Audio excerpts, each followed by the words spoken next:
Sempre tive interesse em experiências paranormais. Sempre tentei entrar em contato com meu bisavô, que faleceu, e obtive respostas de diversas formas. Esses eventos são reais e de certa forma sou grato por eles. Há alguns anos, uma colega de classe chamada G sofreu um acidente fatal.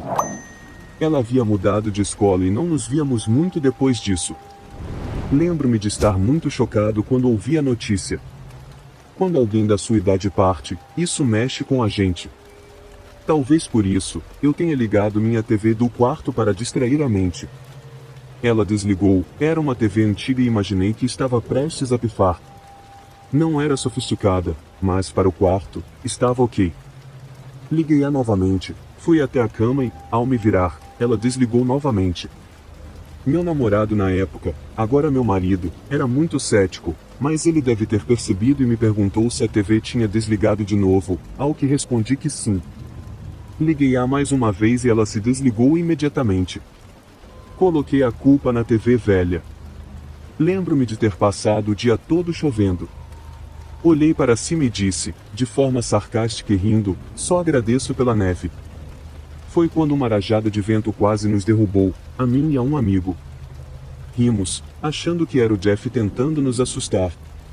Na noite anterior ao meu aniversário do ano anterior, ela me mandou uma mensagem às 0h01, literalmente a primeira a me desejar feliz aniversário.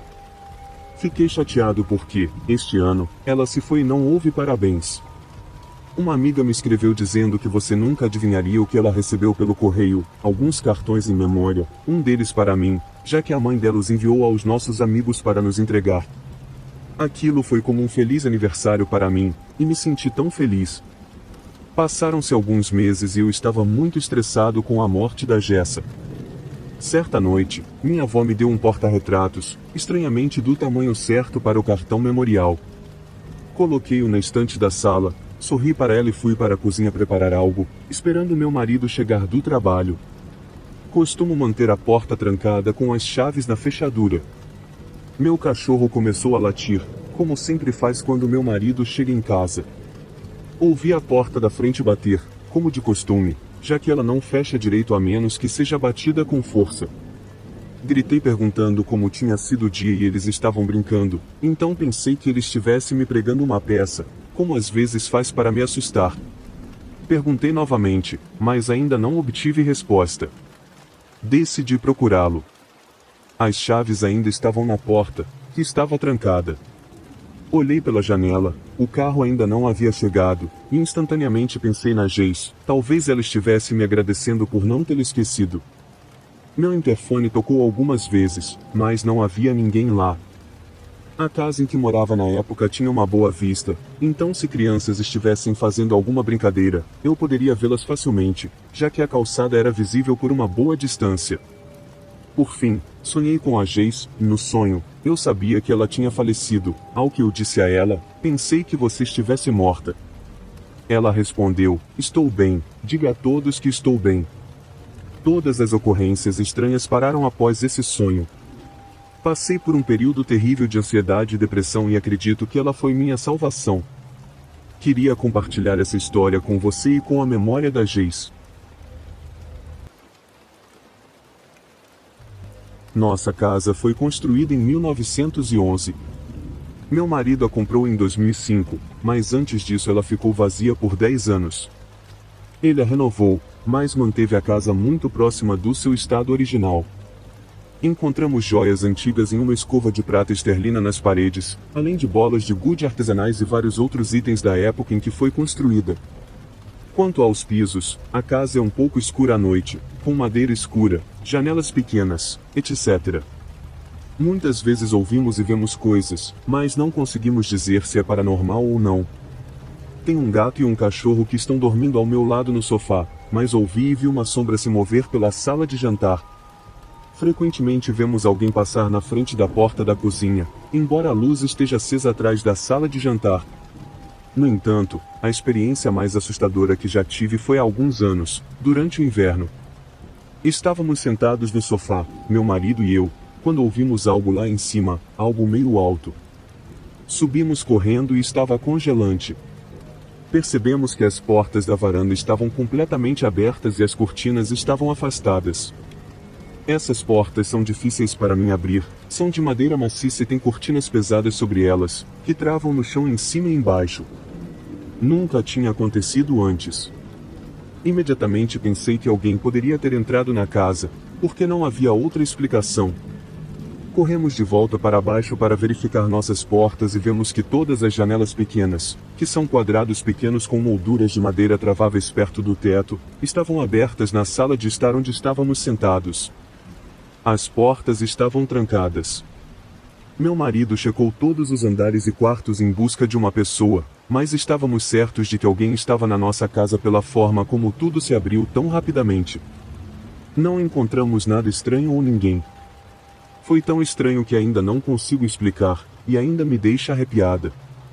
Mas nunca aconteceu de novo, e por isso sou grata. Eu e meu irmão mais velho temos uma diferença de idade de 15 anos. Ele tem 2 filhos e uma namorada. Durante o meu crescimento, eu ficava com ele de vez em quando. Minha sobrinha tinha cerca de 17 anos quando isso aconteceu e meu sobrinho, 16. Quando você entrava no apartamento, passava pela cozinha e chegava na sala de estar. Se seguisse em frente pela porta, chegaria ao quarto do meu irmão e da namorada dele. Ao lado do quarto deles, ficava o quarto dos meus sobrinhos. Depois de entrar no quarto do meu irmão, à esquerda, a cama dele ficava diretamente à esquerda. No quarto dos meus sobrinhos, as janelas eram diferentes, posicionadas no alto da parede em formato retangular. Era preciso sentar na cama para abri-las, e elas só abriam parcialmente. Uma noite, tarde da noite, a casa estava escura, todos dormiam e eu estava prestes a adormecer quando ouvi um barulho alto, como se alguém tivesse jogado uma bola de boliche no telhado do prédio. A casa tremeu. Eu estava meio dormindo, então pensei que talvez tivesse sonhado, como tantas vezes antes. Acordar com um som alto não era incomum para mim. Ninguém mais na casa parecia se importar, então tentei me acalmar e dormir novamente. Era por volta de 1h30 da manhã. A próxima parte não foi minha própria experiência, aconteceu por volta das 2h30 ou 3h da manhã e foi testemunhada por meu irmão, minha sobrinha e meu sobrinho. Eu não havia acordado, eu devia estar em um sono profundo naquele momento. Chris, meu irmão, estava se mexendo na cama, quase dormindo e acordando. Você sabe como os olhos se ajustam à escuridão e é possível enxergar um pouco. Os olhos de Chris estavam totalmente ajustados à escuridão, e ele estava deitado na escuridão desde as 23 horas daquela noite, com dificuldade para dormir. Ele virou de costas e olhou para o teto quando, de repente, tudo ficou escuro, mais escuro do que o normal, ficou preto, e ele começou a ouvir risadas. Percebeu que havia perdido a mobilidade dos membros, não conseguia se levantar, não conseguia pedir ajuda. Seus olhos estavam abertos, ouvindo essa risada sombria e maligna. Os pássaros no quarto da minha sobrinha começaram a ficar agitados, enlouquecidos. Brittany, minha sobrinha, disse que acordou por causa dos pássaros, mas estava com muito medo para sair da cama. Disseram que as risadas pareciam durar para sempre. Durante tudo isso, parecia que estava bem em cima dele, como se algo estivesse segurando-o. Quando as risadas pararam, ele ainda não conseguia se mexer. Após alguns segundos, sentiu como se tivesse sido esbofeteado no rosto, da testa até o queixo. Logo após, a escuridão passou e ele pôde se mexer novamente. Foi quando eu acordei. Chris pulou da cama gritando como um louco, dizendo que tinha alguém na casa. Neste exato momento, meu sobrinho Brad estava testemunhando uma grande massa preta flutuando em seu quarto, passando por cima da cama e saindo pela janela no alto da parede. Eles se levantaram para acender a luz e ver o que era, mas tinha sumido. Quando fui acordado com os gritos de Chris, notei sangue escorrendo pelo rosto dele. Eu disse a ele que precisava se acalmar e olhar no espelho. Depois de verificar toda a casa e se certificar de que ninguém estava lá, ele foi ao banheiro limpar o rosto. Tinha 6 cortes profundos, 3 na testa e 3 no queixo, alinhados perfeitamente como se algo com 3 garras tivesse o atingido. Até hoje, ele ainda tem as cicatrizes desses cortes. Não é preciso dizer que todos ficamos perplexos. Quando conversei com Brad no dia seguinte, ele nem tinha contado ao pai o que me disse, que algo voou pela janela dele logo depois que Chris começou a gritar. Foi uma experiência muito estranha. Não sei se o barulho alto que ouvi no início teve algo a ver com isso, mas foi uma coincidência estranha. O que você acha que foi isso? Um demônio que voou pela janela? Ainda não faço ideia do que poderia ter sido. Brittany disse que ouviu as risadas, e meu sobrinho disse que não ouviu. Foi tudo muito estranho, e qualquer opinião seria mais do que bem-vinda. Para começar, quero que você entenda que sou um homem gay e que a maioria das pessoas envolvidas na comunidade LGBT. Menciono isso não para exibir minha bandeira da campanha pelos direitos humanos na sua cara, mas para enfatizar o quão desconcertantes foram essas experiências para nós. Para mim, crescer gay na Carolina do Sul foi difícil, para dizer o mínimo. Mesmo quando me assumi no início dos anos 2000, aos 13 anos, isso não foi fácil. Eu suportei negligência, abuso e traições que rezo para que nenhum outro ser humano tenha que enfrentar. Mas, como diz o clichê, o que não me matou me fortaleceu. A maioria das pessoas que estavam por perto naquela época é muito parecida comigo nesse aspecto. Todos nós nos tornamos mais resistentes e capazes de cuidar de nós mesmos como um grupo. Não éramos apenas um bando de medrosos correndo assustados de nossa própria sombra e de ruídos durante a noite. É preciso algo realmente louco para nos assustar. Dito isso, a história é sobre uma casa na reserva Tion Road. Ela fica em 55 acres de bosques não desenvolvidos na reserva indígena Catawba, na área do condado de York, na Carolina do Sul, a cerca de 30 minutos de carro ao sul de Charlotte, na Carolina do Norte. Você sabe, as duas Carolinas são alguns dos territórios mais antigos dos Estados Unidos, e com isso vem muitas lendas, histórias e obviamente, histórias de fantasmas. Mas quem realmente espera fazer parte de uma? Conheci Marion Amém através de um amigo em 2006, quando eu estava no início dos meus 20 anos. Sempre me senti à vontade sendo amigo de casais lésbicos, porque geralmente temos interesses mútuos e elas se protegem como um par de ursos negros raivosos, se necessário. Foi muito antes delas me acolherem e logo estávamos passando muito tempo juntos. Kellen era alguns anos mais velha do que Marie e eu, então, mesmo quando havia constantemente amigos reunidos na casa delas, ela sempre ia dormir antes de todo mundo. Isso nos dava muito tempo para jogar Mario Kart e contar histórias das nossas vidas mais jovens, basicamente. Eu já era fotógrafo há vários anos, e quando Marie mostrou interesse, eu a incentivei completamente. Não tenho certeza exatamente como acabamos do lado de fora no deck dos fundos ou caçando, mas foi assim que tudo começou. Vamos rapidamente pular essa descrição obrigatória da casa para chegarmos às coisas estranhas. A casa era um retângulo de um só andar, simples o suficiente. A fachada da casa ficava de frente para a estrada e a parte de trás para o bosque. Ao entrar pela porta da frente, você está imediatamente na sala de estar, que se abre à sua esquerda. Poucos passos adiante, à sua direita, está o corredor que leva aos 4 quartos e ao banheiro. Um par de passos depois da entrada do corredor, você se vê diante de um espaço aberto. À sua esquerda está a cozinha, diretamente à sua frente estão as portas francesas que levam ao deck, e à sua direita está a sala de jantar.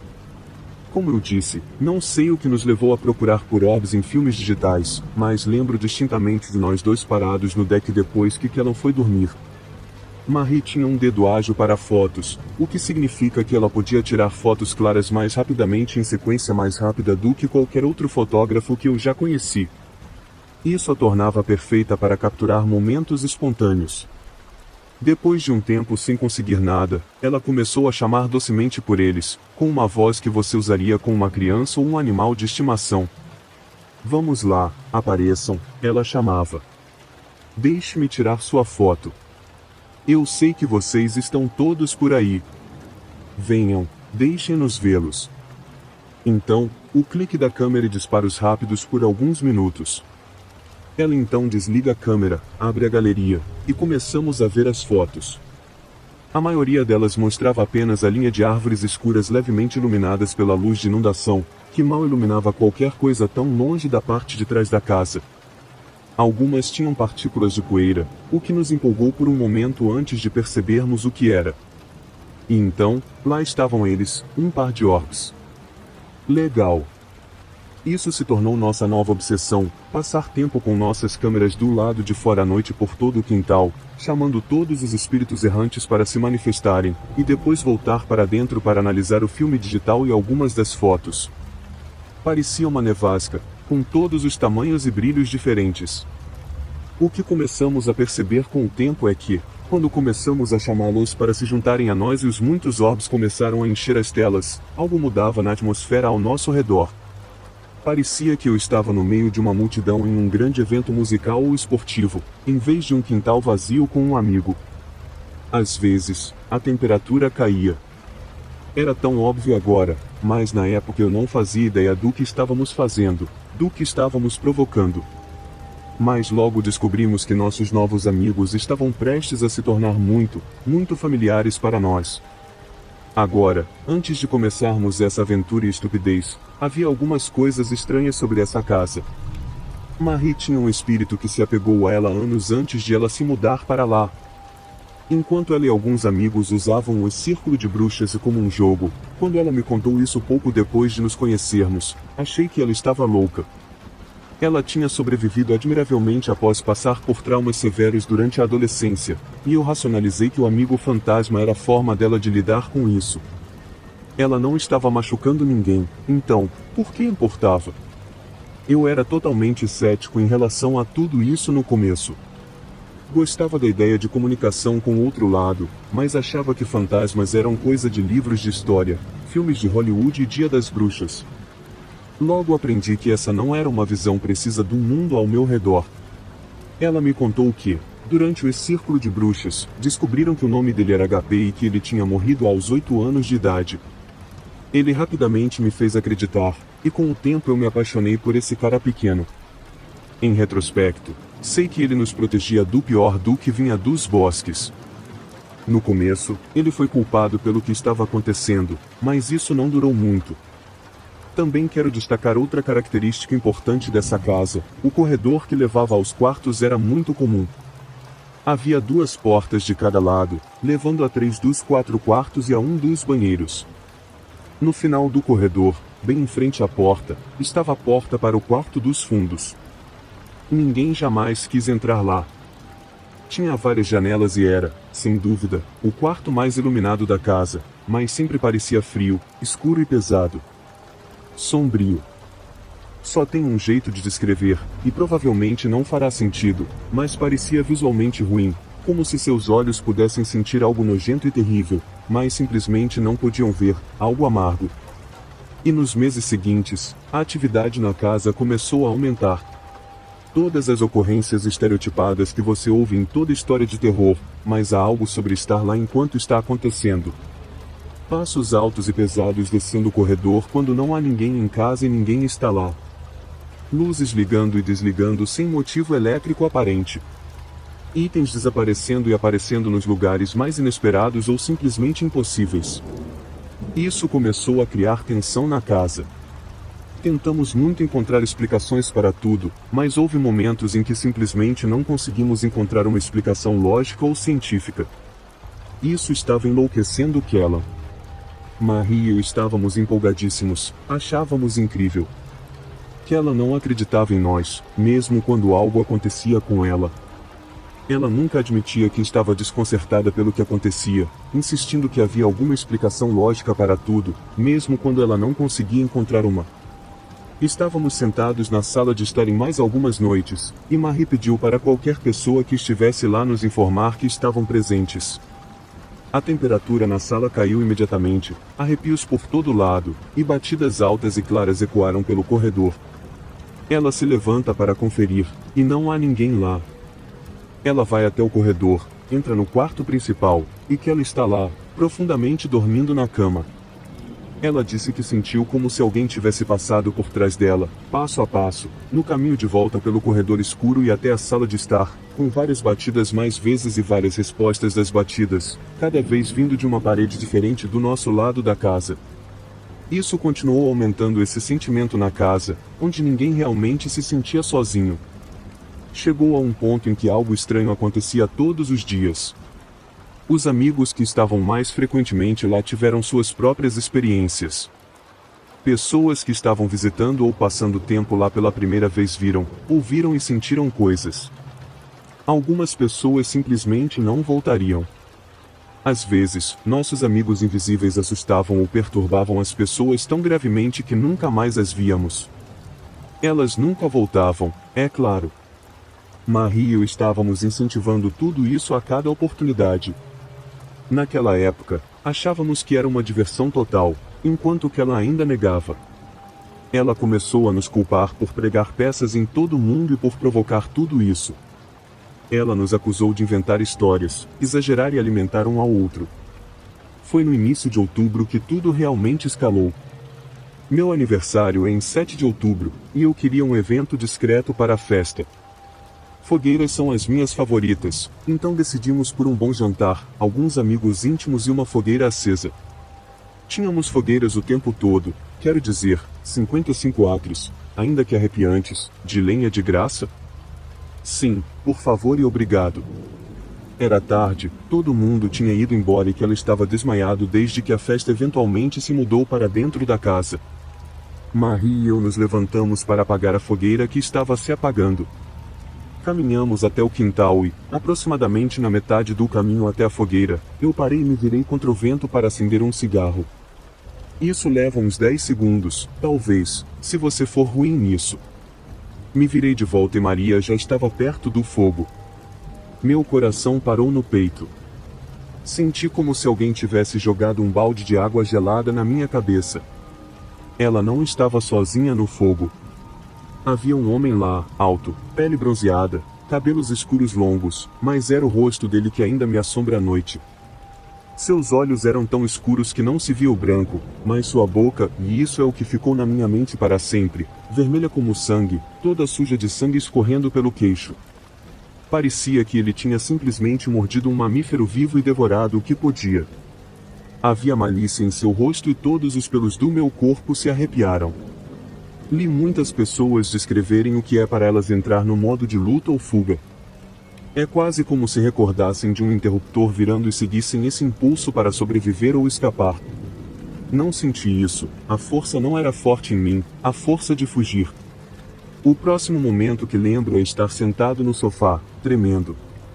Não conseguia me aquecer o suficiente, tão frio, muito frio. Minhas entranhas estavam glaciais. Não tinha ideia do que era aquilo, mas sabia que não estava certo. Antes mesmo de conseguir processar completamente a situação mentalmente, Marie voltou para casa irritada. Eu tinha simplesmente desistido dela, sem uma palavra sequer. Fugi e a deixei sozinha lá fora, que amiga eu fui naquela noite. Ela virou a esquina para a sala, já começando a me dar uma bronca, e viu meu rosto. Não tinha sentido a cor sair dele, mas ela veio correndo perguntar o que estava errado. Disse que eu estava tão pálido que parecia morto. Sem hesitar, contei o que aconteceu e, porque ela viu meu rosto e olhou nos meus olhos, ela sabia que eu não conseguiria fingir uma reação daquela. Isso me deixou profundamente perturbado. Ninguém tinha visto nada até aquele ponto. Portas abertas, sim. Um copo deslizando alguns centímetros pela mesa, sim. Movimento no canto do olho, sim. E definitivamente, orbes todos os dias. Não uma aparição, especialmente não uma tão vívida. Ele não era transparente, não era fumaça, não era uma sombra e não estava na minha mente. Nunca poderia ter imaginado uma imagem como aquela, era aterrorizante. Seu rosto era de ódio, uma expressão apaixonada de ódio. Isso destruiu completamente minha perspectiva do mundo ao meu redor. Até aquele momento, nunca tinha experimentado nada remotamente parecido com aquele nível de medo, e já passei por algumas situações muito confusas que assustaram até a Murray, porque ela também já tinha passado por isso e não tinha visto ou ouvido ninguém, mesmo ele estando a poucos metros dela. Foi por volta desse tempo que as pessoas começaram a ver o lenhador. O que me assusta nesse cara é que ele foi relatado por pessoas que não se conheciam. Tínhamos uma grande rede social, éramos uma casa de artistas e artistas performáticos, conhecíamos todo mundo e mais um pouco, e essas pessoas nem tinham cruzado os caminhos umas das outras. E isso foi antes de começarmos a avisar as pessoas novas que vinham para casa. Não estávamos falando sobre o que estava acontecendo com qualquer um.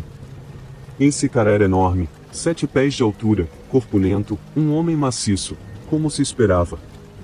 Sempre carregava um machado.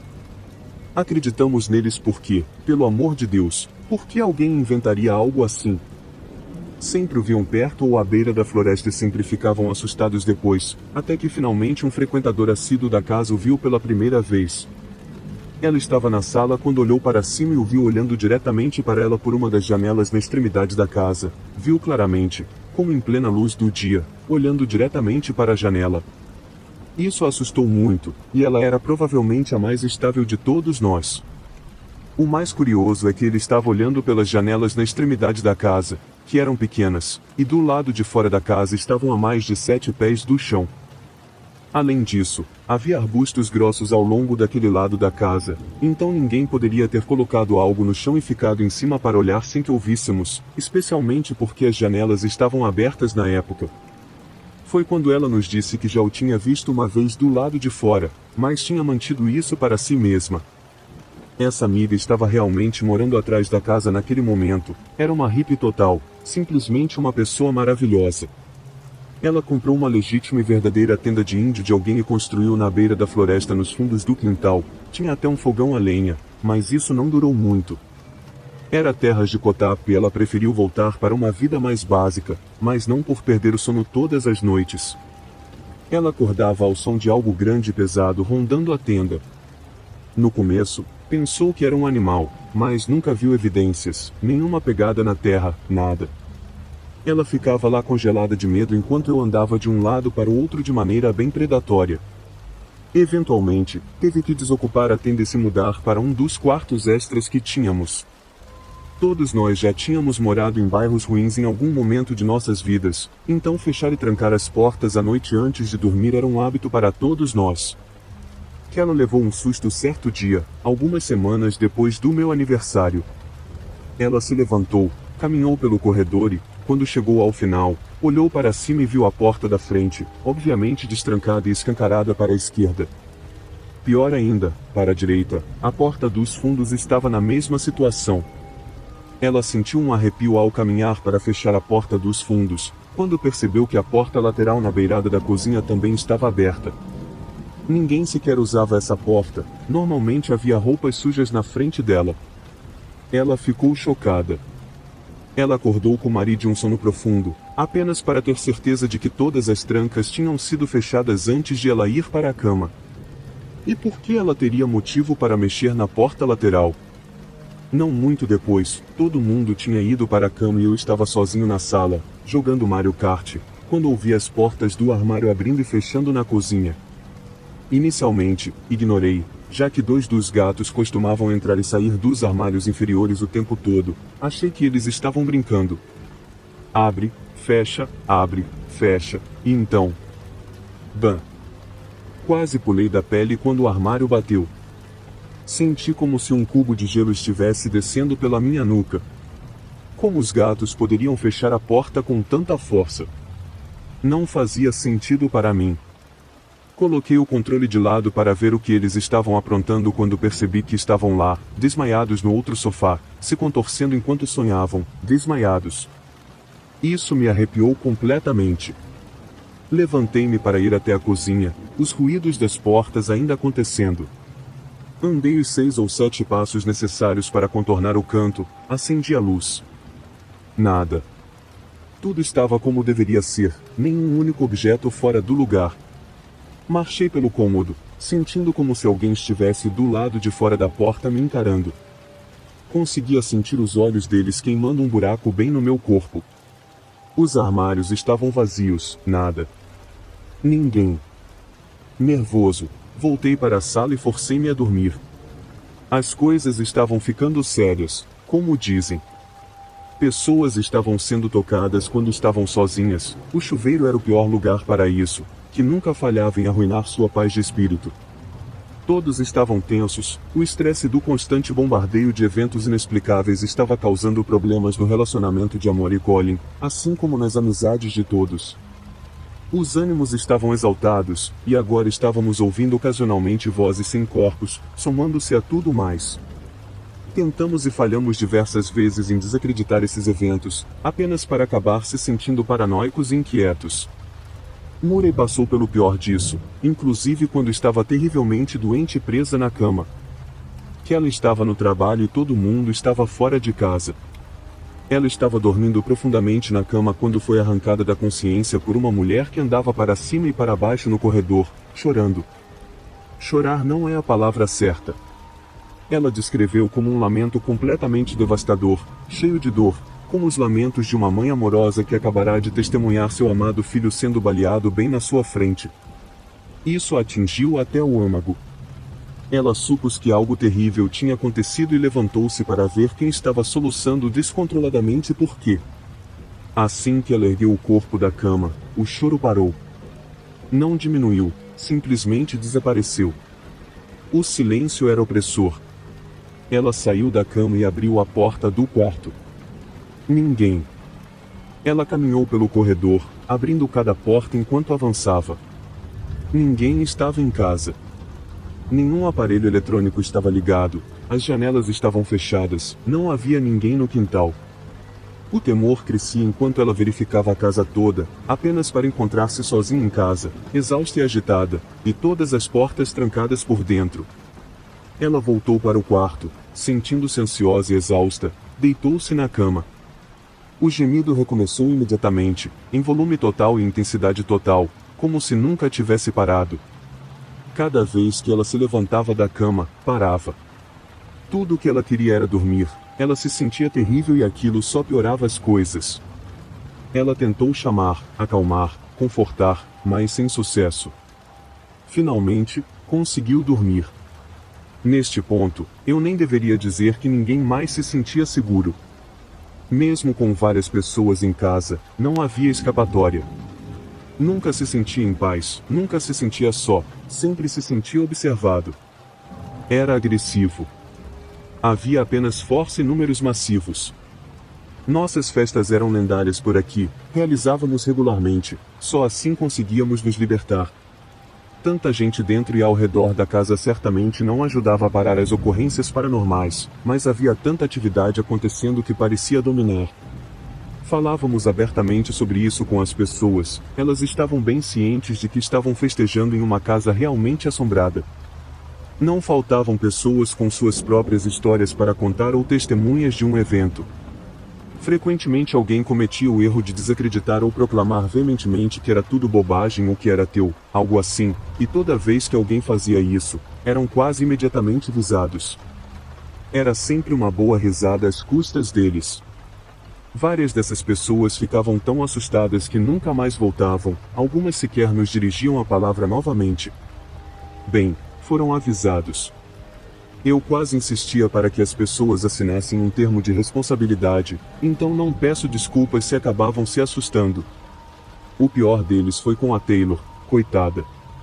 Sua namorada, Jessie, estava passando um tempo conosco e todos nos tornamos amigos, como era costume com novos amigos. Ela as convidou para jantar e relaxar por um tempo. Eu estava com elas e era hora de ir para casa jantar. Jess estava contando para Taylor sobre coisas estranhas que aconteciam, e eu dei meu aviso habitual enquanto ela tentava me calar, mas eu não estava desperdiçando meu fôlego. Lembro-me de dizer especificamente a ela que não deveria rejeitar algo que não pode ver. Ela me desprezou como se eu fosse um paciente mental sem medicamentos. Faça como quiser, garota. Chegamos lá e nos instalamos enquanto Kellen cozinhava. Eu ia e voltava, entretendo os convidados e também comendo na cozinha. Lembro vividamente de ver um monte de pratos na bancada perto da pia, muito perto da borda para o meu conforto. Fui até eles e os empurrei de volta para a parede, decidindo lavá-los assim que todos terminassem de comer na sala de estar. A conversa tinha virado para a atividade na casa. Marie e Jess estavam contando histórias, e Taylor não estava acreditando em nada. Ouvi claramente ela dizer, da minha posição na cozinha, Que tudo era bobagem e que não acreditava em nenhum de nós porque não era real. Juro que pude ouvir meus próprios olhos revirando na cabeça. Kellan bufou e riu. Ah, droga, eu disse, é só uma questão de tempo agora. E, claro, assim que Kellan começou a servir a comida, ela chamou as garotas na outra sala para pegar o jantar. Eu estava de costas para as portas francesas, com a pia à minha direita, Kellan estava no fogão, quando Jess e Taylor viraram a esquina seguidas por Marie. Vi como pararam abruptamente na entrada da cozinha. A boca de Jess se abriu e os olhos de Taylor se arregalaram, os pratos caíram de seus rostos, a cor sumiu de suas faces e eu senti arrepios na espinha antes de me mexer 1 centímetro. A sala foi dilacerada em 3 eventos simultâneos. Demorou um pouco para juntar tudo depois. Enquanto as garotas dobravam a esquina para a cozinha, viram uma das portas do armário superior se abrir sozinha. Eu estava do outro lado da sala e Kellan estava de costas para ela, era por isso que pararam. Eu não tinha percebido a porta atrás de mim, que se abriu 5 minutos antes. Eu tinha levado um saco de lixo para fora e tenho certeza de que fechei e tranquei a porta quando voltei, era um hábito. Ao mesmo tempo, as 2 portas se fecharam com tanta força que sacudiram a casa inteira. A pilha de pratos caiu da bancada e bateu na parede ao lado do fogão, se espatifando no chão. E não, descrentes, os pratos não caíram da bancada por causa do impacto da porta.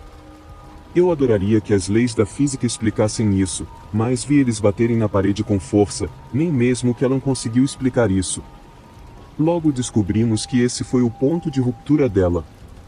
Kellan então contactou uma equipe de investigadores paranormais, contou um pouco do que estava acontecendo e pediu ajuda. Nenhum de nós sabia o que fazer, estava fora de controle e o que estava acontecendo não estava certo. Neste ponto da minha vida, aprendi a purificar e proteger casas e espaços melhor do que qualquer pessoa que eu conheça. Tenho uma prateleira inteira no meu quarto com todas as ferramentas do comércio metafísico. Se isso acontecesse hoje, não seria problema, mas naquela época estávamos todos perdidos. Eles vieram, um grupo deles, e lembro que eram 6 ou 7, talvez. Depois que chegaram, estávamos todos de pé no fundo, na borda da linha das árvores, contando mais detalhes sobre alguns dos nossos encontros. O sol estava se pondo rapidamente. Eles não pareciam acreditar muito no nível ou na frequência da atividade. Admitiram que não estavam muito interessados na casa. Uma das mulheres, vou chamá-la de Debbie, tinha machucado recentemente o pé e não se aventuraria na floresta com os outros, então ela seria a única a entrar na casa conosco. Ela analisaria todos os nossos arquivos de orbes enquanto os outros investigavam a propriedade. Fiquei um pouco desapontado, senti que não acreditavam em nós e não nos ajudariam, embora não faltassem coisas malucas acontecendo na floresta, nossas preocupações eram com o que estava interrompendo a vida cotidiana dentro do prédio. Debbie explicou que o que os tornava tão bons no que faziam era que eram todos céticos naturais. Ela nos disse que equilibrava o grupo sendo uma cética total em todas as situações, não importava o que fosse, levava evidências sérias para convencê-la. Meu coração afundou, fiquei mais desapontado quanto mais ela falava. Estava começando a pensar que não conseguiríamos convencê-los de que isso era real e, portanto, não iriam nos ajudar a consertar essa bagunça. Mas eu havia esquecido tolice de um fato muito importante. Assim que ela terminou de explicar sua posição no grupo, sentiu um puxão no cabelo.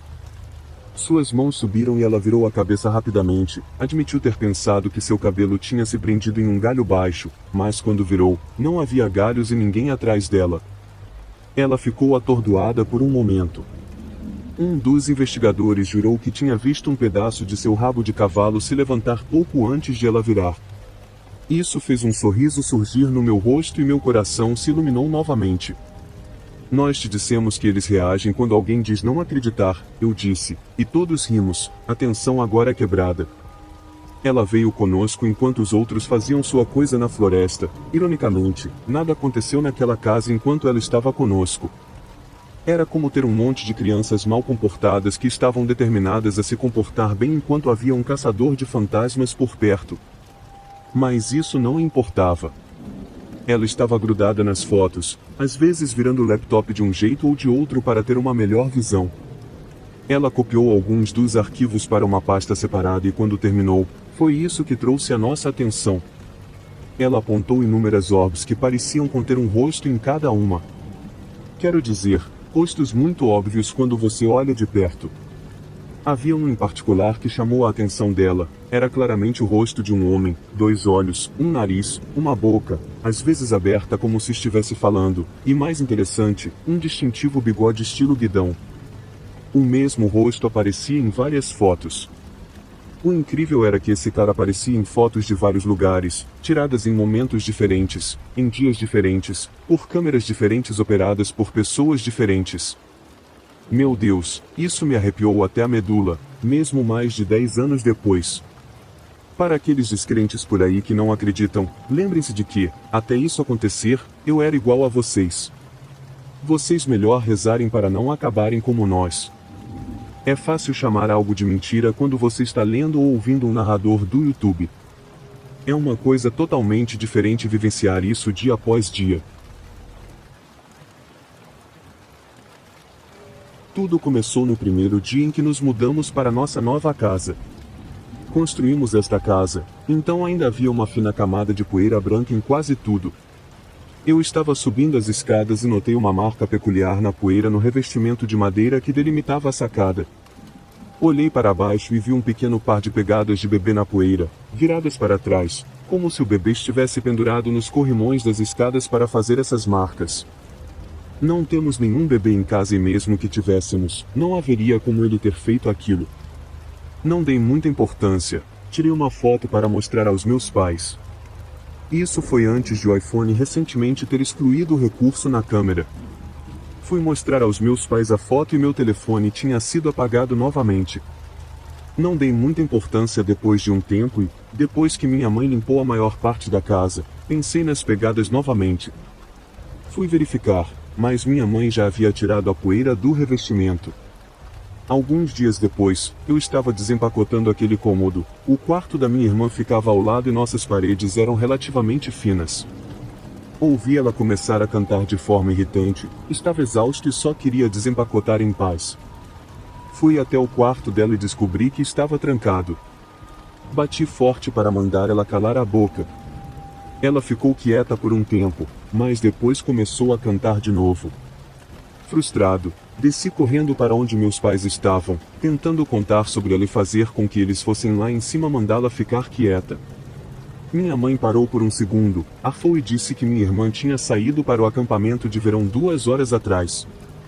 Meus pais olharam para mim, surpresos, e uma sensação ruim tomou conta do meu estômago. Subi as escadas e a porta da minha irmã estava aberta. Desempacotei com a porta do meu quarto fechada e trancada pelo resto do dia. Logo após isso, coisas paranormais se tornaram quase uma ocorrência semanal. Tivemos aqueles típicos barulhos de portas, luzes ligando e desligando, portas da frente abertas, portas trancadas por dentro, coisas caindo e desaparecendo e passos sendo ouvidos. Cortinas se movendo por um tempo. Algumas coisas simples assim estavam acontecendo, mas depois coisas mais sinistras começaram. Uma noite, acabei de apagar as luzes para dormir e senti meu edredom caindo da cama. Puxei preguiçosamente de volta para mim, mas de repente o edredom inteiro foi arrancado da minha cama e caiu no chão. Fiquei debaixo das cobertas pelo resto da noite. Minha irmã e eu estávamos assistindo a um filme no porão e comendo pizza. Depois do filme, eu estava arrumando nossa bagunça e encontrei um prato de papel vazio. Comecei a pegá-lo, mas percebi que não conseguia fisicamente levantá-lo, como se algo segurasse, mas visualmente não havia nada no prato. Pulei para trás e chamei minha irmã, e ela conseguiu levantá-lo normalmente. Outro momento assustador foi quando acabamos de voltar de uma viagem. Estava escuro e todas as luzes de casa estavam apagadas. Estacionamos na garagem e fui o primeiro a sair do veículo. A porta da garagem está ligada a um corredor que leva à cozinha à direita e à sala de estar à esquerda, então quando você entra, a primeira coisa que vê é uma parede branca. Abri a porta e acendi a luz, fui recebido por uma figura escura e esfumaçada, só consigo descrever assim. Parecia ter me visto e então correu para a direita. Meu primeiro instinto foi gritar, depois chorar, depois bater a porta e voltar para a garagem. Acabamos ligando para a polícia porque meu pai achava que havia um intruso na casa. Vi algo naquela noite e ainda me surpreende. Após esse incidente e de outros casos, decidimos falar com meu pastor sobre isso. Ele veio e abençoamos nossa casa, passando óleo sagrado em forma de cruz em cada batente de porta, sussurrando alguma oração de proteção. Me senti como em um filme. No entanto, as coisas ainda aconteciam depois da bênção, mas talvez não tão severas. Minha mãe estava na cozinha e sentiu alguém se movendo ao redor dela. Ela disse com licença e saiu do caminho, mas depois percebeu que não havia ninguém lá. Minha mãe viu o que descreveu como algo colorido no reflexo do espelho do banheiro em uma manhã. Minha avó estava lá e afirmou que viu um corpo cair da sacada, mas eu não estava lá para saber mais sobre aquilo. Na minha experiência no dormitório, no primeiro parágrafo, disse que acredito que algo estava me seguindo. Muitos podem dizer que apenas minha casa estava assombrada, mas quando fui para a faculdade, coisas só aconteciam na casa quando eu estava lá, então naturalmente algo me seguiu para meu dormitório. Uma noite, por volta das 3 horas da manhã, tanto eu quanto minhas colegas de quarto acordamos com uma música estranha e dramática. Depois de procurar um pouco, descobrimos que a música vinha do meu computador, que estava trancado e desligado, mas abriu uma aba, Schmidt, e estava reproduzindo algum filme de terror que não me lembro, então desliguei o computador rapidamente para voltar a dormir. Também tivemos coisas que desapareceram do nosso quarto e nunca mais foram vistas. Também ouvi um clique contínuo quando minha colega de quarto não estava lá. A coisa mais bizarra que experimentei foi uma noite em que acordei de um sono profundo com uma vontade avassaladora de ir até a parede porque sabia com certeza que o quadro pendurado iria cair. Assim que coloquei as mãos embaixo do quadro, ele caiu direto em minhas mãos. Fiquei completamente chocado. Como poderia saber que o quadro ia cair? Também tive paralisia do sono muito ruim naquele dormitório. Agora, na casa em que fui babá depois de sair do dormitório, a coisa me seguiu para lá. As crianças que cuidei durante o verão uma vez ouviram um rosnado profundo vindo de algum lugar da casa. Eu não conseguia encontrar a origem do barulho. Certa tarde, a menina e eu estávamos em casa sozinhas e de repente ouvi uma risada masculina profunda vindo de um quarto distante. Perguntei para a menina se ela tinha ouvido e ela disse que não. Não mais que 3 minutos depois, ouvi o que parecia uma multidão de vozes desencarnadas vindo do final do corredor. Naquele momento, peguei a menina e saí para ligar para a polícia. Fiquei abalado e a menina começou a chorar. Sendo responsável por ela, estava assustado, pensando se havia um intruso ou algo assim na casa. Não havia sinais de intrusão, mas aquelas vozes ainda me assombram até hoje. Agora, no meu novo apartamento, ainda não aconteceu nada ruim. Meu computador caiu da minha mesa de uma forma que não seria possível, nem estava na borda. Minha colega de quarto diz que sente arrepios quando entra no meu quarto. Recentemente, voltei para a casa dos meus pais e fiquei algumas noites visitando. Apenas desliguei a luz e me deitei por cerca de 5 minutos quando minha porta de correr começou a render lentamente. Fiquei imóvel e então ouvi uma mulher sussurrar: "Ela está dormindo", na minha mente. Pensei que fosse apenas minha mãe verificando e não dei muita importância. Na manhã seguinte, percebi que minha mãe estava fora da cidade e todos os outros na casa estavam dormindo naquela hora. Isso aconteceu há 2 semanas. Então é isso, não tenho conclusões, parece que algo está me seguindo de um lugar para outro. Não estou com medo e não me sinto ameaçado pelo espírito ou entidade, seja lá o que for. Tudo o que quero são algumas teorias possíveis e talvez até algumas respostas. Cresci em uma fazenda rural construída no século XVIII. Em certo momento, a casa havia sido uma pousada e passou por algumas famílias que formavam a maior parte da pequena cidade em que vivíamos. Até que os últimos donos a venderam para uma família de fora, que por sua vez a vendeu para nós. A família mais recente que a possuía, e ainda tinha parentes na cidade, eram os Blake, e eles foram os que nos deram essas informações históricas iniciais que despertaram a história. Os Blake que ainda moravam na cidade residiam em outra fazenda antiga, apenas a 1 quilômetro de distância de onde nossa casa ficava. Um dia, a senhora Blake veio até nossa casa contar para minha mãe sobre uma reunião que ela e sua família estavam planejando e veio pedir permissão para que sua família passasse pela casa e tirasse uma foto em grupo do lado de fora. Minha mãe concordou, contanto que ninguém colocasse os pés dentro de nossa casa. Ela não viu problema em eles usarem o lado de fora como pano de fundo para a foto, mesmo achando estranho o pedido, o que ela me contou depois enquanto organizavam os planos. Minha mãe fez algumas perguntas ao antigo proprietário sobre a terra e a casa em si, e eu era muito jovem naquela época, tinha cerca de 10 anos. Lembro-me de estar na sala de estar ouvindo a conversa deles, que acontecia apenas em um cômodo ao lado. A senhora Blake disse a minha mãe que a casa originalmente era uma pousada e que uma carroça puxada por cavalos costumava levar as pessoas até o topo da colina para descansar durante a noite na antiga cidade do interior. Ela não mencionou que havia um quarto de doentes na casa, um quarto usado para cuidar de hóspedes doentes, assim como um local para cuidar de soldados doentes ou feridos durante tempos de guerra. A senhora Blake explicou como, quando crianças crescendo na casa, às vezes ouviam vozes ou achavam que viam coisas naquele quarto da casa, mas não entraram em muitos detalhes. Ela e minha mãe conversaram por algumas horas, trocando histórias sobre a casa. Minha mãe mencionou que havia acontecido algumas coisas assustadoras recentemente, mas mesmo assim ela não acreditava em fantasmas.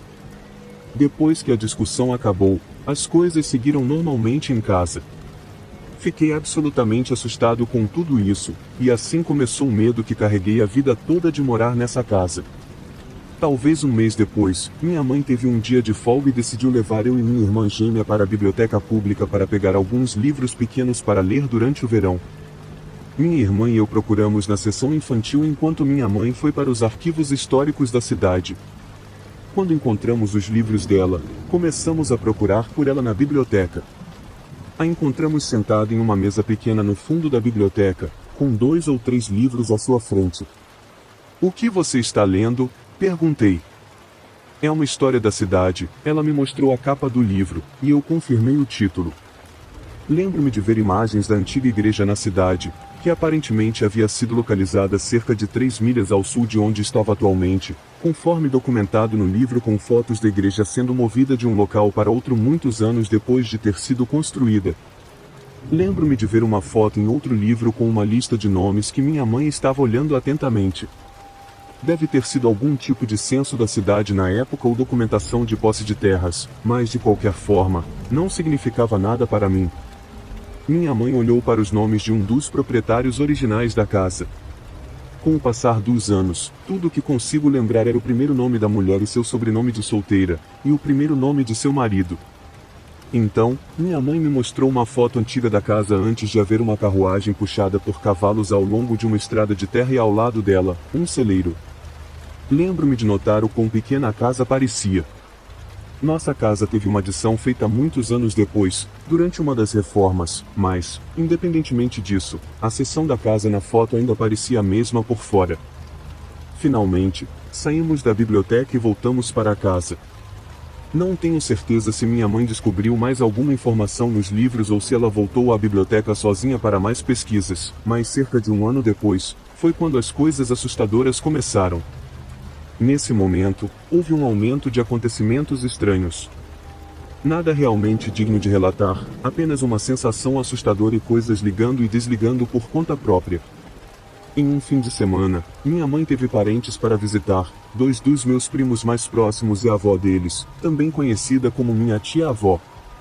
Antes de nos mudarmos para essa fazenda, costumávamos morar ao lado da minha tia-avó, e eu costumava ver meus primos com muita frequência. Então, vê-los novamente depois de vários anos separados foi uma ocasião divertida para toda a família. É importante ressaltar que minha tia-avó não falava inglês muito bem.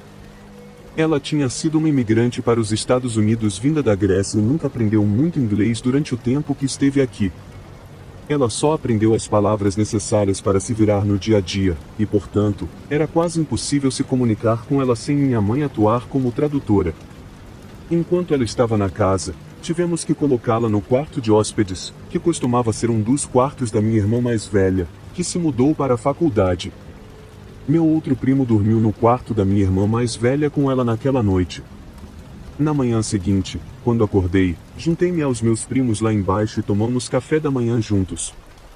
15 minutos depois, minha tia-avó se juntou a nós e começou a falar em grego para minha mãe. As duas conversaram por um tempo até que minha mãe se virou para minha irmã Abigail e perguntou a ela: Abigail, você entrou no quarto da sua tia-avó ontem à noite?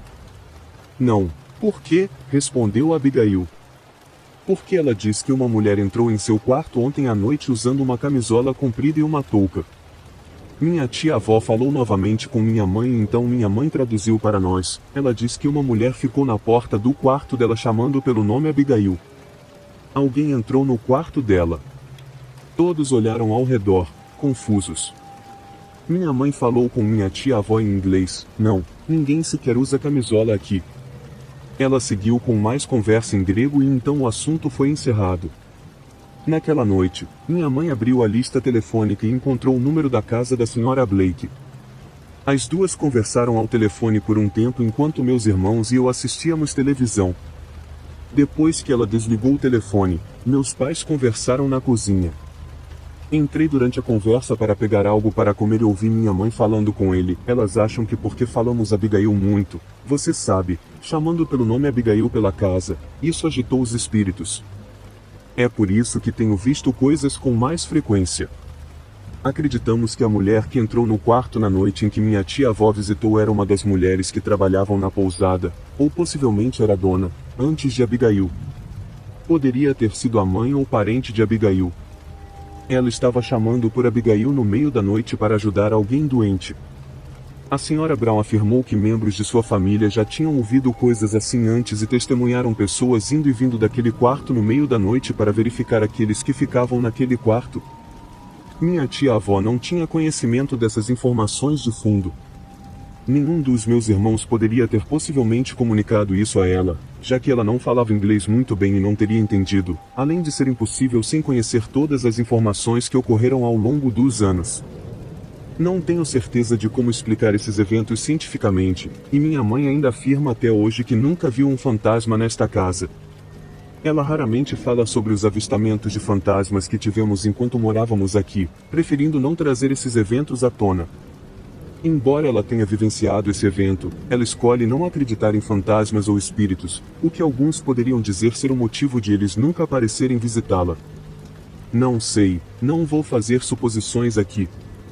Tudo o que sei é que essa assombração foi uma de muitas que supostamente ocorreram dentro deste quarto. Há algumas semanas, enquanto meu filho pequeno estava na sala brincando, eu estava relaxando no quarto com a porta aberta para poder ficar de olho nele. De repente, ele corre até mim e diz: Mamãe, estou com medo. Perguntei por que ele estava com medo, e ele respondeu: porque tem um monstro. Isso me chocou, não só pela alegação do monstro, mas também porque ele disse isso tão claramente. Meu filho ainda usa uma fala de bebê, inventando palavras quando não consegue encontrar as certas. Isso foi impressionante e ao mesmo tempo assustador. Perguntei onde estava o monstro e ele apontou para a cortina que fica em um canto escuro onde guardamos nossas coisas, do outro lado da sala. Ele estava de costas para esse canto enquanto brincava, mas eu conseguia ver do quarto. Não vi nada além da escuridão habitual e então perguntei o que ele estava fazendo. Ele respondeu: sentado. 2 noites depois desse incidente, ele teve pesadelos. Em um momento estava dormindo e no próximo estava rígido como uma tábua e chorando. No meio do segundo episódio, gritei a sair para a escuridão do quarto. Foi apenas um impulso. Quando fui até lá, senti um frio, mesmo sem o ar-condicionado ligado e sem janelas na área. Vivemos em um lugar quente e em todo o apartamento é quente, exceto por esse ponto específico. Então pedi a opinião de amigos para me dizerem honestamente se sentiram algo em nossa casa quando visitaram. Isso foi meses após a visita. Cada um deles, separadamente, me disse que sentiu uma presença, especialmente naquele canto. Perguntei se tínhamos trazido isso conosco, já que tínhamos acabado de nos mudar, ou se já estava lá. Ambos disseram que parecia ter estado lá sempre, como se estivesse confortável andando por ali. Coloquei uma tigela de sal e acendi velas perfumadas na área, também coloquei um cacto lá, como sugerido por um desses amigos. Sou cética, mas se meu filho está envolvido, estou disposta a tentar qualquer coisa. Parece ter funcionado. Minha mente lógica e racional está tentando encontrar uma explicação científica para o ponto frio, mas meu filho, que é uma criança linda, ainda não é um contador de histórias e nunca mentiu. Simplesmente não havia motivação para seu repentino medo do que quer que fosse aquilo, e isso não aconteceu desde então. Fico me perguntando se isso foi passageiro ou se sempre esteve lá, como disse meu amigo, e um dia teve energia suficiente para se manifestar. O que vocês acham? História 3. Para começar, eu não tenho mais experiências paranormais na minha própria casa, mas costumava ter muitas. Só para que você saiba, eu tenho certeza de que não foi um sonho, tenho uma lembrança clara disso e sei que não dormi antes. Aqui está a história. Por volta de maio, eu costumava ouvir barulhos durante a noite com bastante frequência, como passos rangendo e rangidos no piso, alguns mais altos do que outros. Mas aqui está o que mais me marcou. Era por volta das 10 horas da noite e eu estava apenas assistindo a vídeos e navegando pelas redes sociais quando comecei a ouvir rangidos e passos. No início, não dei muita importância. Eu já estou sempre alerta, então pensei que poderia ser apenas minha mente inventando isso. No entanto, os passos começaram a ficar mais altos e mais próximos, e juro que também ouvi respiração, algo que nunca havia acontecido comigo nessas situações. A respiração parecia bem mais suave do que a de um homem, então pensei que talvez fosse de uma mulher. À medida que se aproximava, eu estava absolutamente aterrorizado, tremendo e chorando, mandando mensagens para meus amigos perguntando o que fazer, porque me sentia verdadeiramente impotente. Parecia estar praticamente do lado de fora da minha porta quando, de repente, tudo parou. Fiquei completamente abalado, tentando me acalmar, mas a parte mais assustadora foi que, cerca de 30 minutos depois, ouvi minha mãe descendo as escadas, acendendo as luzes. Confuso, fui até a outra sala e perguntei para minha mãe o que estava acontecendo. Ela me contou que minha avó havia falecido. Literalmente, senti arrepios pelo meu corpo naquele momento e isso foi, de longe, a coisa mais assustadora que já me aconteceu. Com certeza nunca vou esquecer. História 4. Eu comprei uma casa recentemente onde a proprietária se suicidou. Só descobri essa informação porque a família que a vendia foi muito aberta a respeito, e também porque uma parte do piso de madeira estava faltando, presumivelmente removida pela polícia ou pelos limpadores de cena de crime.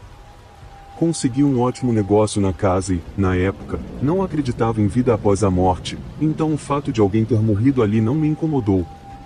Era apenas uma casa, na minha opinião.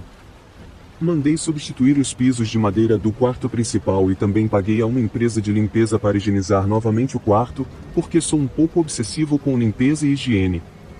Me mudei e adorei a casa, sem nenhum problema até agora com a propriedade, mas tenho absoluta certeza de que essa casa é assombrada.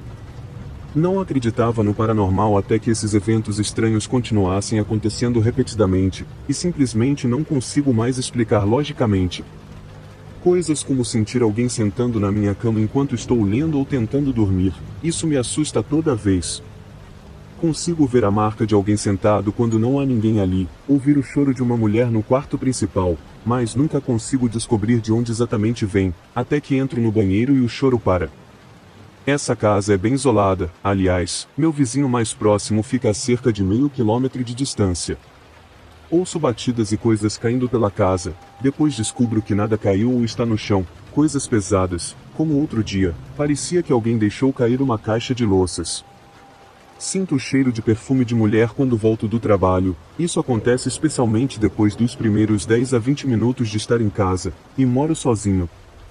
Não tenho namorada ou esposa, e nenhuma mulher veio para minha nova casa, nem mesmo minha irmã. Sinto que alguém está me observando às vezes, quando estou no computador ou assistindo televisão, tenho essa sensação de que alguém está me encarando pelo corredor. Vi o que pensei ser uma aparição no último final de semana. Estava deitado na cama com as luzes do corredor e do quarto acesas, e vi uma figura escura passar rapidamente pela porta do meu quarto, tão rápido que nem consegui identificar o que era, apenas uma figura escura da minha altura, e isso me assustou muito. Pensei que alguém tivesse invadido e corri para o corredor, só para não ver nada lá. A casa estava segura e o alarme estava ativado, não havia explicação para aquilo. Não uso drogas nem bebo, nunca tive alucinações na vida e não sofro de nenhum problema de saúde mental. Por fim, minhas chaves são jogadas ou caem do gancho onde as coloco todos os dias, de forma segura. Isso acontece diariamente, principalmente das 23 horas às 4 horas. Tenho percebido que isso está acontecendo com mais frequência. Como posso fazer tudo isso parar? Está me causando muito estresse, estou pensando em vender a casa. Nem consigo mais dormir bem como costumava, porque estou constantemente esperando por algo mais para acontecer ou com medo de ver alguém. Esse é o meu maior medo. História 5. O que estou prestes a relatar trata-se de espíritos que encontrei. Sou uma pessoa sensitiva, que vê espíritos sem buscar essa visão. Não vejo meu ex-marido há muito tempo e isso me deixa aliviada. No entanto, eu tinha sentimentos mistos sobre suas habilidades paranormais e sobre esses 2 seguidores dos quais ele falava. Meu ex-marido via o paranormal, tinha habilidades que optava por não usar. Muitas vezes sugeri que ele deveria tentar ajudar os espíritos que tentavam falar com ele. Sua resposta sempre era a mesma: se eu reconhecesse que conseguia vê-los e ouvi-los, mais e mais viriam. Ele conseguia ver almas mortas, anjos e energias negativas. Argumentei com ele repetidas vezes que, se houvesse um lugar melhor ou outro lado, no qual ambos acreditávamos devido às nossas habilidades, precisávamos ajudar os perdidos a chegar lá. Estaríamos salvos se deixássemos para trás aqueles que mais precisam de amor, ajuda e perdão. Mas foi tão eficaz quanto falar com uma parede de tijolos. O som era absorvido por uma superfície espiritualmente porosa. Nenhum dos meus esforços parecia surtir efeito nele. Ele continuava a bloqueá-los. Às vezes, quando tinha um encontro especialmente marcante, ele compartilhava comigo. Por exemplo, ele me disse que a maioria das pessoas tem 2 espíritos guardiões sempre consigo, mas disse que eu sempre tive 2, além de um arcanjo. Ele dizia que eu tinha um propósito que requeria força e proteção extras, mas se recusava a explicar. Meu marido tinha 2 guias espirituais guardiões, ele podia vê-los quando queria. Um dia, pouco depois de conhecê-lo, ele me contou que 2 espíritos apareceram em sua casa. Ele disse que eles o seguiam e tinha medo deles, sentia que queriam fazer mal, como a maioria de nós faz. Eu ignorei suas preocupações e mudei de assunto, mas então eles vieram para mim. Minha propriedade era protegida por uma linha de sal e orações antes de eu me mudar para lá. Vi que o perímetro estava com sal marinho e usava orações privadas como forma de me sentir protegida, para que nenhuma energia negativa pudesse cruzar minha propriedade ou entrar em minha casa. Era um costume que parecia pitoresco, então eu o fazia. Atendia a mais de uma das culturas de onde minha família vinha. Sentia que era minha intenção, mais do que o sal ou a oração, que me fazia sentir minha família um pouco mais segura. Uma noite, depois de termos ido a uma festa familiar fora da cidade, voltamos. Ao entrar na garagem, minha atenção foi atraída para o lado distante do meu gramado, onde minha propriedade era cercada por sebes de bucho e uma cerca de tela metálica de quase 1,20 m de altura. Vi 2 figuras correndo para lá e para cá ao longo do lado da minha linha de sal original. Um era um marinheiro vestido de branco, com cerca de 1,80 m de altura, cabelo escuro raspado. O outro era um homem hispânico, talvez com 1,70 m, cabelos escuros ondulados puxados para trás. Ele usava calças jeans, tênis brancos, uma camiseta branca e um grande casaco de lã preto e branco xadrez.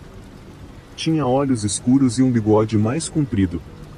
Em um instante, meu marido sussurrou: "Você os vê? Eles estão vindo me pegar, estão vindo me pegar." Eu disse: "Eu tenho isso." Eles não atravessaram a linha. Telepaticamente, disse a ele para sumir, para sair dali. Muitas palavras saíram da minha mente: "Esta casa está protegida. Você não pode entrar, blá, blá, blá." E eles foram embora. Olhei para meu marido e sussurrei: "Você tem algumas explicações a dar e precisa libertá-los. Você os está prendendo aqui." Depois que nos instalamos e a casa ficou quieta, sentamos. Perguntei a ele quem eles eram. "Eles estão atrás de mim," ele disse. "Não," respondi. "Você é que estava mantendo para aqui." "Por que só agora?" Eu não fui testemunha desses eventos e não faço ideia de quais seriam os nomes desses homens em vida. Nem tenho certeza da veracidade do que me foi contado. Tive uma visão de alguns desses eventos, embora meu marido tenha sido testemunha de um afogamento quando tinha 8 anos. Ele viu um homem adulto cair do barco em que estavam à deriva, e o homem se afogou. Os adultos no barco riram e não ajudaram o amigo, estavam todos bêbados. Achavam que o amigo estava brincando na água e partiram. Meu marido continuava me dizendo que o amigo caiu do barco, mas mandaram ele calar a boca. Meu marido achava que era culpa dele o homem ter sido encontrado dias depois. Será verdade? Não sei. Ele nem se lembrava do lago ou do local. Disseram a ele para esquecer. A culpa que meu marido sentia ligava o espírito a ele. O marinheiro era o espírito de um homem que se apegou ao meu marido durante o treinamento militar. Ele se tornou amigo do cara afogado e ambos o seguiam. Disse a eles que tinham que deixá-los partir, mas ele não ouviu. Às vezes, podia vê-los circulando pela linha da minha propriedade. Tentei falar com eles, orei por eles, pedi que saíssem e pedi ajuda para separá-los do meu marido, já que ele preferia se afundar em autocomiseração e negação em vez de tentar se comunicar. Finalmente, um dia, parei de vê-los depois de ouvir uma voz na minha garagem dizer obrigada, adeus, quase lá. Naquele dia, levei meu marido para o trabalho. No caminho de volta, quase perdi o controle. Eu estava na pista rápida, na faixa do meio. Cerca de 1 quilômetro à frente de mim havia 2 homens parados. Mudei de faixa para evitar um acidente. Enquanto eles se aproximavam, pude ver que um deles estava vestido de branco da marinha, o outro usava um casaco Pendleton e tinha cabelos pretos grossos e ondulados. Acenaram para mim enquanto eu passava, continuaram acenando e sorrindo, depois sumiram. Não os vi mais. Saí da rodovia e fui a um restaurante rápido para lavar o rosto, usar o banheiro e me recompor, depois fui para casa. As coisas estranhas que vejo, não sei se a oração funcionou, não sei se meu insistir desgastou-os, mas acredito que eles tenham cruzado para o outro lado e acho que estavam se despedindo daquela mediana na rodovia.